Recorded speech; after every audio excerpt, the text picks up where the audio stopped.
Saudi আরবের দক্ষিণ মিনার আল দিবা পর্বতের পাদদেশে এমন একটি মসজিদ রয়েছে যেখানে মহানবী মুহাম্মদ সাল্লাল্লাহু আলাইহি ওয়াসাল্লাম এবং মুসা আলাইহিস সালাম সহ ৭০ জন নবী বিভিন্ন সময়ে এই মসজিদে নামাজ আদায় করেছেন।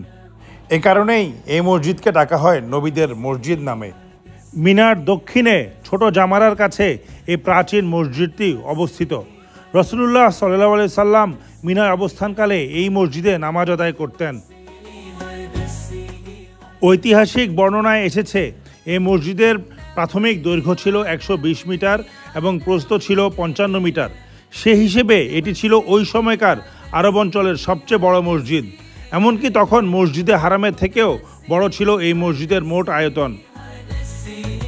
৮৭৪ হিজরিতে মিশরের মামলুক সুলতান কাইতবা এই মসজিদ পুনর্নির্মাণ করেন।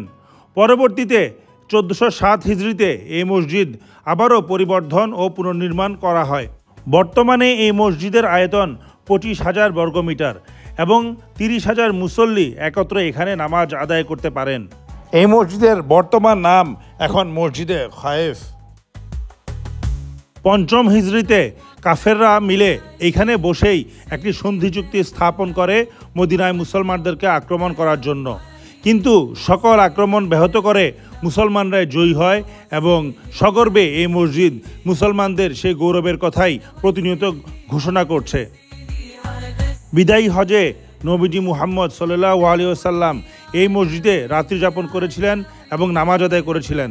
তাই হজকালীন সময়ে এই মসজিদে থাকা এবং এখান থেকে গিয়ে জামারায় পাথর মারা অনেক বড় একটি সুন্নাহ হিসেবে বিবেচিত হয়।